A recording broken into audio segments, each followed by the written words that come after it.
Hola, ¿qué tal? Bienvenidos a este nuevo video de temas de bibliotecología. En esta ocasión veremos cómo interpretar acotaciones en el sistema de clasificación LC. He de mencionarles que ya anteriormente he realizado videos sobre el sistema de clasificación LC. En la descripción de este video dejo links a dichos videos. Sería importante lo revisaran para complementar información.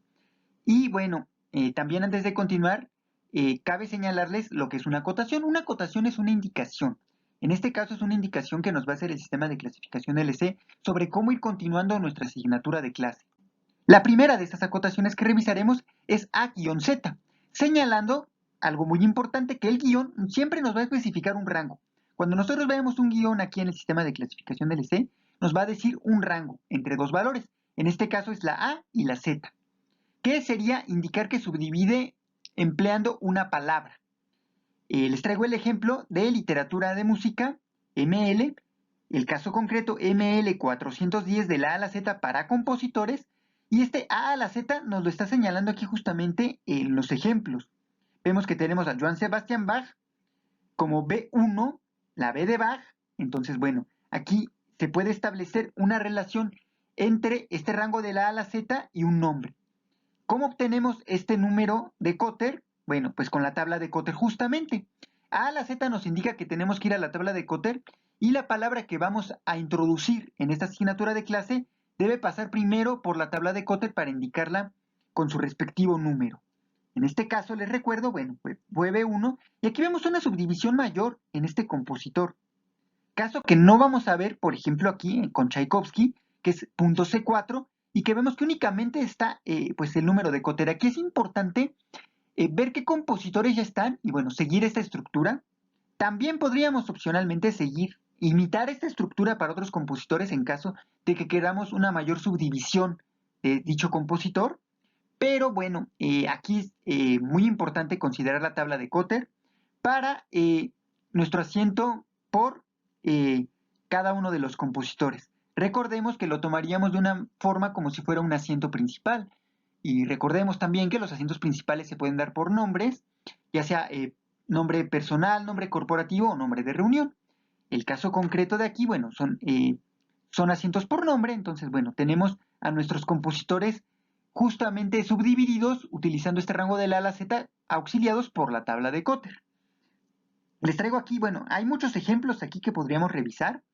Les señalé algunos, que vemos que aquí se persiste esto de la A a la Z, y nuevamente nos está indicando que en el caso de acá, por ejemplo, en cantantes, tendríamos que indicar el nombre de nuestros cantantes utilizando la tabla de Cotter, y esto generaría una subdivisión dentro de nuestra asignatura de clase que nos permitiría tener, pues, mejor jerarquizadas todas estas divisiones y ordenadas alfabéticamente, que es aquí un aspecto muy importante. Vemos aquí también, por ejemplo, en grupos, ya nos está dando algunos armados. Aquí, por ejemplo, punto P6 para Pink Floyd, que es el caso de un nombre corporativo. Y bueno, aquí estamos viendo que hay nombres tanto personales como corporativos. Y bueno, aquí les reitero, la tabla de Cotter es la que nos va a dar estos nombres, cómo los vamos a ir indicando. Aunque bueno, de la A a la Z no únicamente nos indica nombres, nombres personales, digamos. Aquí en este caso concreto que les traigo, de HD 2346 para pequeña y mediana empresa, por región o país, y nuevamente vemos de la A a la Z.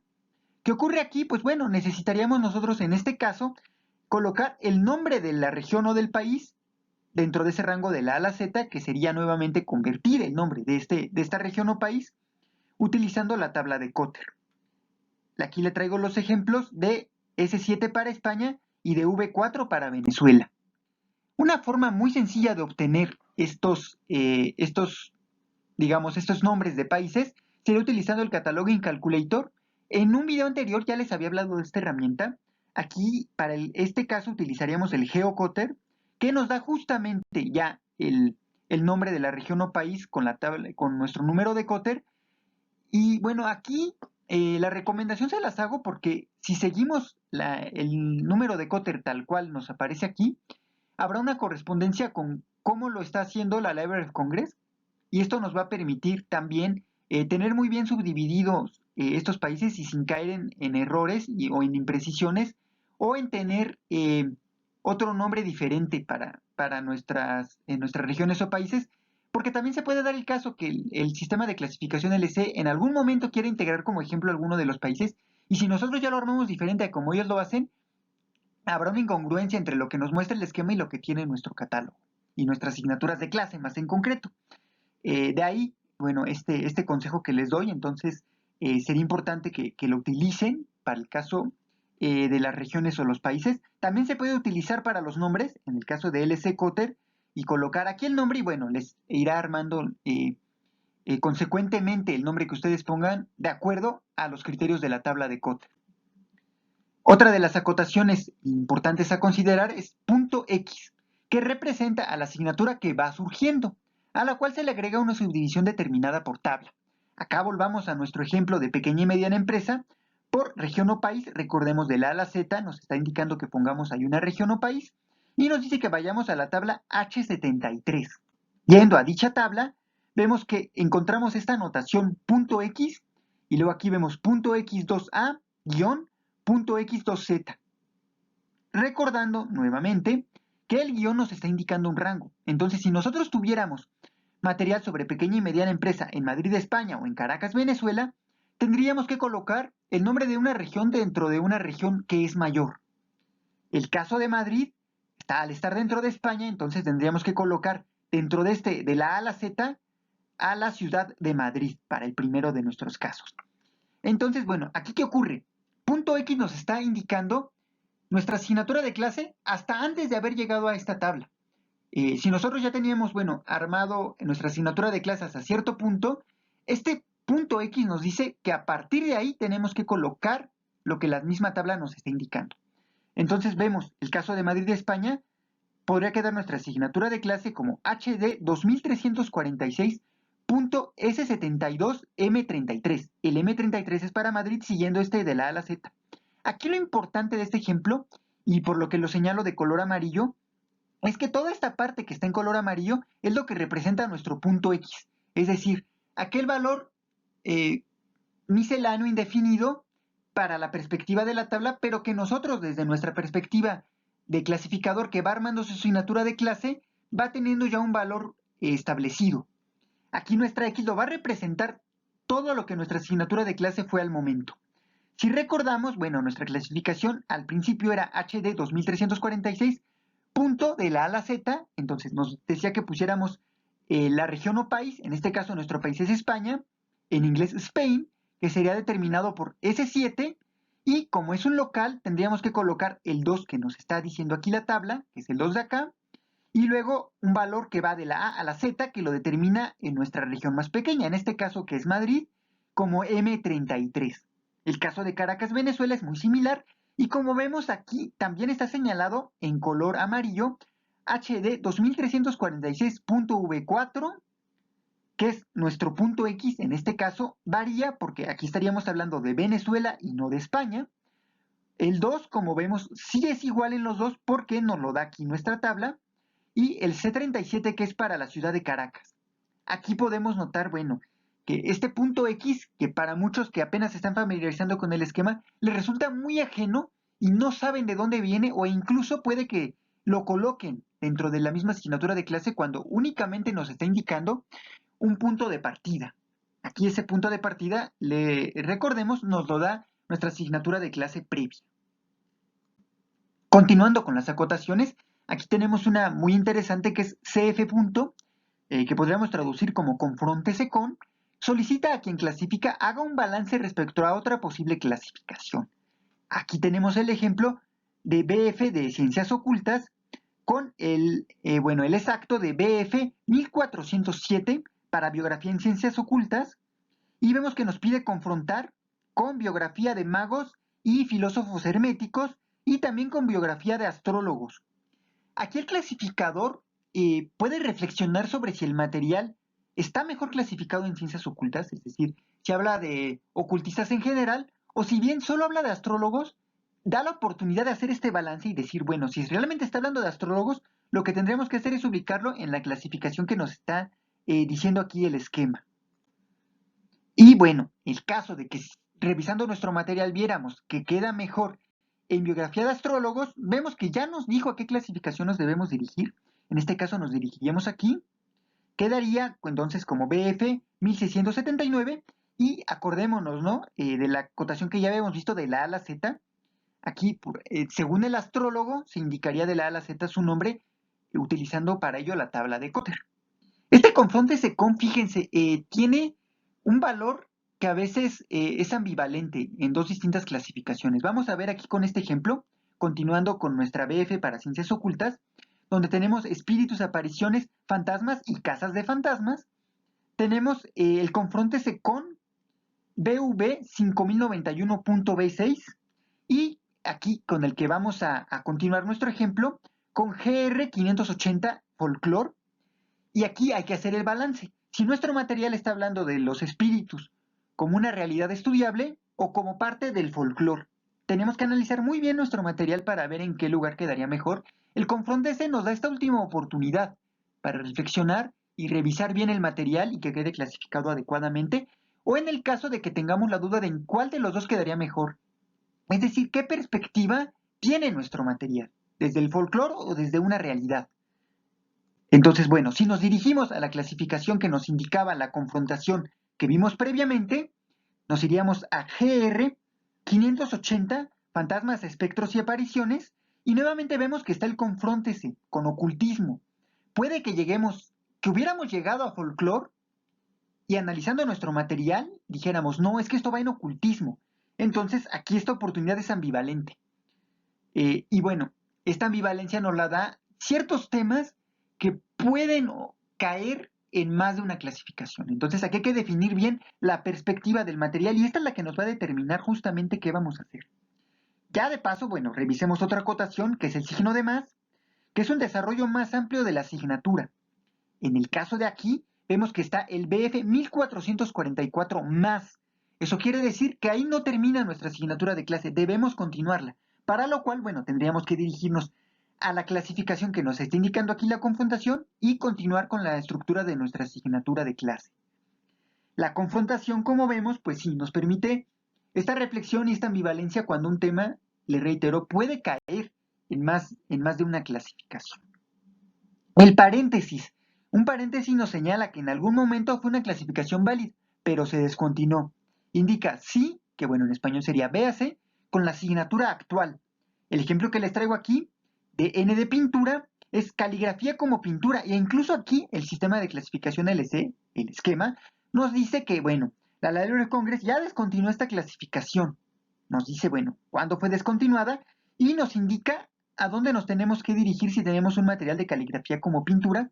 Aquí vemos nuevamente el signo de más, quiere decir que nuestra asignatura de clase no ha terminado y debemos continuarla. Podemos notar aquí todos estos paréntesis. Esto es importante verlo y por algo permanece todavía en el esquema. Si nosotros vamos a colecciones que han utilizado el sistema de clasificación LC a lo largo del tiempo, puede que encontremos estas clasificaciones como válidas con material intercalado en estantería. Por ejemplo, que encontráramos un ND 1454 para periódicas de caligrafía como pintura. Esto no quiere decir que esa biblioteca tenga esta clasificación como incorrecta. No podríamos considerar estos paréntesis como algo incorrecto, más bien como algo que no está actualizado. Digamos, porque si tenemos mucho material ya clasificado con esa asignatura de clase, sería muy complicado actualizarlo todo. Sería cambiar etiquetas, sería cambiar pues también registros de catálogo. Entonces, aquí únicamente, bueno, esto es de especial importancia para colecciones que son muy nuevas y que apenas están empezando a utilizar este sistema de clasificación. Revisarlo y utilizar la más actual. En el caso, bueno, de las bibliotecas que ya lo hayan hecho anteriormente con otra clasificación, podrían seguirlo haciendo, pero en el entendido de que ya está descontinuada esa asignatura de clase. Y pues lo más recomendable siempre es que sea la más actualizada. Y bueno, habrá que considerar todo eso cuando vemos un paréntesis. Aquí, si ustedes están en una colección que es nueva y que apenas está usando el sistema de clasificación LC, lo mejor es no utilizar toda aquella clasificación que esté entre paréntesis. Estos paréntesis también se pueden encontrar como un paréntesis angular, que son estos caracteres que tenemos acá, y aquí, bueno, lo vemos en KZD, que es para, bueno, ley del espacio y derecho del espacio exterior. Entonces vemos aquí, bueno, que estos son clasificaciones que ya están descontinuadas y nuevamente vemos que está el sí, que nos hace referencia a la clasificación más actual. Otra de las acotaciones importantes a considerar es E.G. que nosotros podríamos traducir como por ejemplo, y veremos, valga la redundancia, en este ejemplo, cómo se aplica. Tenemos aquí la letra Q para ciencia en general, el caso concreto de Q143 de la A a la Z, que es para biografía de científicos, y nos da aquí E.G. para, por ejemplo, y nos da el nombre de algunos científicos. Como vemos, bueno, aquí están los nombres de los científicos con, nuevamente, esto que decíamos de la A a la Z, utilizando la tabla de Kotter, nos da algunos ya armados para que nos hagamos una idea, y vemos que muchos de esos científicos son muy populares o son de los que regularmente podríamos encontrar en una colección. De ahí quizá que, bueno, son los ejemplos que nos quisieron colocar aquí en el esquema de clasificación LC, pero no se limita a estos científicos. Si ustedes tienen otro científico, pues lo pueden agregar respetando nuevamente el rango de la A a la Z, irán aquí agregando los diferentes científicos que vayan encontrando. E.G. es de especial ayuda cuando ustedes apenas están empezando a utilizar el sistema de clasificación LC y cuando incluso no conocen bien todas las acotaciones. Aquí incluso podríamos nosotros intuir que este de la A a la Z tiene una relación con el apellido, ¿no?, de los científicos que estamos viendo acá. Y bueno, vamos a ver antes de despedirnos, este extra es un tema muy importante en clasificación LC que a veces se omite. Lo quise introducir aquí porque esta tabla, fíjense, no está en como acotación, justamente diría yo que es como una antiacotación, porque se puede utilizar para biografías cuando no hay una indicación o cuando no hay ninguna acotación por seguir. Entonces, bueno, hablemos de la tabla de biografía, que permite subdividir biografía en signaturas que no especifican más. Volvamos a nuestro ejemplo de biografías de científicos.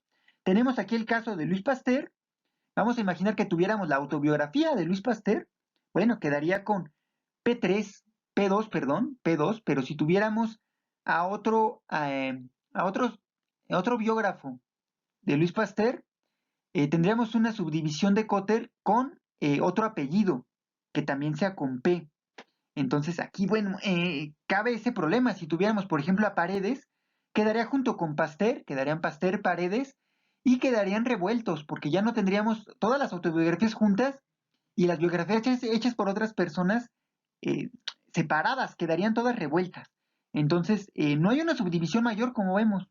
Únicamente nos dice, bueno, que si va biografía va así, pero no nos da otra indicación. Aquí podemos nosotros ir a nuestra tabla de biografía. Cabe señalar que, bueno, en la descripción de este video les dejaré un link para que puedan consultar dicha tabla. El nombre de esta tabla, bueno, es la G320 y es esta tabla que les estoy mostrando acá.